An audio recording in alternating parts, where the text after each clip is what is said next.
तोशाखाना के तोहफे भेजने का मामला, फराह गोगी का बयान भी सामने आ गया। चेयरमैन पाकिस्तान तहरीक इंसाफ इमरान खान की अहलिया बुशरा बीबी की करीबी दोस्त फराह गोगी का कहना है कि उमर नामी शख्स को घड़ी बेची तो कोई वीडियो सबूत भी होना चाहिए। इमरान खान ने सऊदी वली अहद की घड़ी, अंगूठी और कफलिंग्स कोड़ियों में बेच डाले। तोहफा खरीदने वाला भी सामने आ गया। तोशाखाना के तोहफे दुबई की कारोबारी शख्सियत उमर फारूक 20 लाख डॉलर्स में खरीदे थे। इमरान खान को सऊदी वली अहद से जो कीमती घड़ी, अंगूठी और दीगर तोहफे बतौर वजीर आजम 2019 में मिले थे वो इन्होंने फरोख्त कर दिए थे। तोहफे खरीदने वाली दुबई की मारूफ कारोबारी शख्सियत उमर फारूक ने जियो न्यूज के प्रोग्राम आज शाहजेब खानजादा के साथ वो तोहफे दिखाए। उमर फारूक ने शाहजेब खानजादा को बताया था कि 2019 में इमरान खान के मशीर बराए एहतसाब शहजाद अकबर ने राब्ता किया, जिसके बाद इमरान खान की अहलिया बुशरा बीबी की करीबी दोस्त फराह खान तोहफे लेकर दुबई उनके दफ्तर आई। इनकी डिमांड 50 लाख डॉलर थी, ताहम इन्होंने सारे तोहफे 20 लाख डॉलर में खरीद लिए और फराह गोगी को रकम कैश में अदा की। फराह खान गोगी ने कहा है कि झूठे शख्स उमर फारूक को कोई सबूत तो लाना चाहिए। उमर को मैंने कभी नहीं देखा और ना मैं इसको जानती हूँ। मेरे ऊपर जाती हमले किए और कारोबार का निशाना बनाया। इन्होंने कहा है कि उमर नामी शख्स ने मुझ पर झूठा इल्जाम लगाया। शहजाद अकबर से मेरी बात नहीं हुई और ना ही कभी इनसे मुलाकात हुई।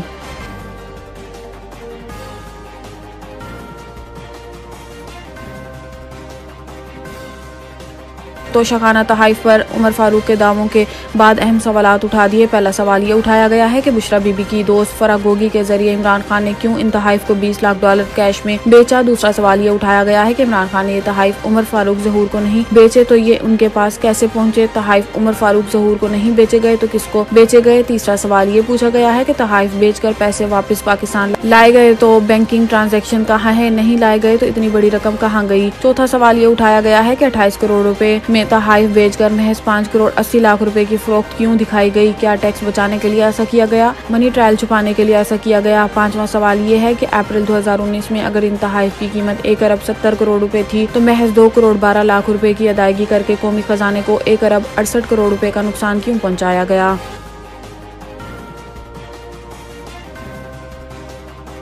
उमर फारूक को घड़ी फरोख्त की ना इस शख्स का इमरान खान से कोई ताल्लुक है। पाकिस्तान तहरीक इंसाफ के सीनियर रहनुमा फवाद चौधरी ने दुबई के ताजिर उमर फारूक ज़हीर के दावे की तरदीद करते हुए कहा है कि 5 मिलियन डॉलर की घड़ी कभी किसी वजीर आजम को तोहफे में नहीं दी गई। दुबई के ताजिर के दावे पर फवाद चौधरी ने कहा है कि ताजिर उमर फारूक को घड़ी फरोख्त नहीं की गई, न ही इस शख्स का इमरान खान से कोई ताल्लुक है। 5 मिलियन डॉलर की घड़ी कभी किसी वजीर आजम को तोहफा में नहीं दी गई। इन्होंने कहा है कि उमर फारूक ने बताया है कि इस घड़ी की कीमत 5 मिलियन डॉलर है, लेकिन मैंने 2 मिलियन डॉलर में खरीदी। इमरान खान ने तोशाखाना से कानून के मुताबिक घड़ी खरीदी। ये घड़ी इमरान खान के टैक्स रिटर्न और इलेक्शन कमीशन के गोशवारों में जाहिर की गई। इन्होंने कहा है कि इमरान खान के खिलाफ जब कुछ न मिला तो तोशाखाना का केस बना दिया गया। दूसरी जानिब PTI के साबिक रहनुमा फैसल वावड़ा ने समाजी राब्ते की साइट ट्विटर पर उमर फारूक के हमरा एक तस्वीर शेयर करते हुए दावा किया है कि ताजिर उमर फारूक से मुलाकात मेरी वजारत के दफ्तर में वजीर आजम हाउस की हिदायत पर हुई थी। इन्होंने कहा है कि इस मुलाकात में मेरे अलावा 4 वजीर और तमाम वजारतों के आला हुकाम भी मौजूद थे। उमर फारूक और दीगर से होने वाली ये मुलाकात दुबई डेलीगेशन के तहत हुई थी। फैसल वावड़ा ने कहा है कि इस तस्वीर को जो रंग देना चाहें दें, मुझे इसका कोई डर या खौफ नहीं।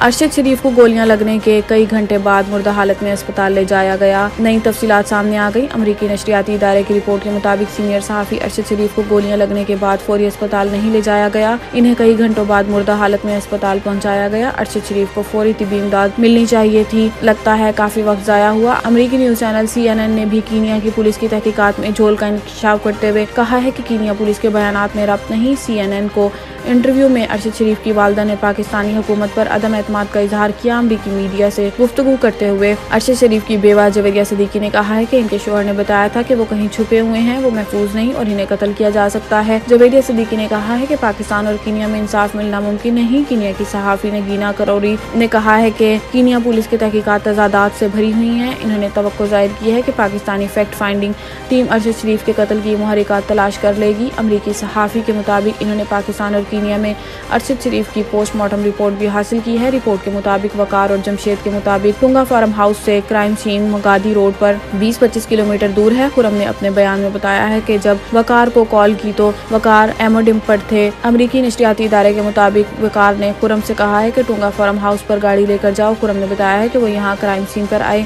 जहाँ यहाँ पर निशान भी हैं कि गाड़ी का टायर बर्स्ट हो चुका था और गाड़ी का रिम निकल गया था। खुरम के मुताबिक वो यहाँ पहुंचे, फिर वकार टुंगा फार्म हाउस आया और इनके पीछे जमशेद आया। जमशेद का कहना था कि इनके फौरन बाद ही पुलिस आ गई। इमरान खान के खिलाफ फिलहाल कार्रवाई की जरूरत नहीं। इस्लामाबाद जमीयत उलमा इस्लाम और PDM के सरबराह मौलाना फजलुर रहमान ने कहा है कि मसलहत की खातिर इमरान खान के खिलाफ फिलहाल कार्रवाई की जरूरत नहीं। JUI पाकिस्तान मीडिया सेल से जारी बयान के मुताबिक मौलाना फजलुर रहमान ने कहा है कि जैसे अमरीका का मुस्तकबिल नहीं रहा, ऐसे ही अब इमरान खान का भी कोई सियासी मुस्तकबिल नहीं है। अमरीकी साजिश बयानी और साइफर से पीछे हटना भी इस सिलसिले की कड़ी है। इन्होंने कहा है कि इमरान खान के लॉन्ग मार्च के पीछे गैर मुल्की फंडिंग है और इसके पीछे छुपी साजिश से पर्दा चाक करना मुल्की मफाद का तकाजा है। हमने अपने तौर पर इन्वेस्टिगेट किया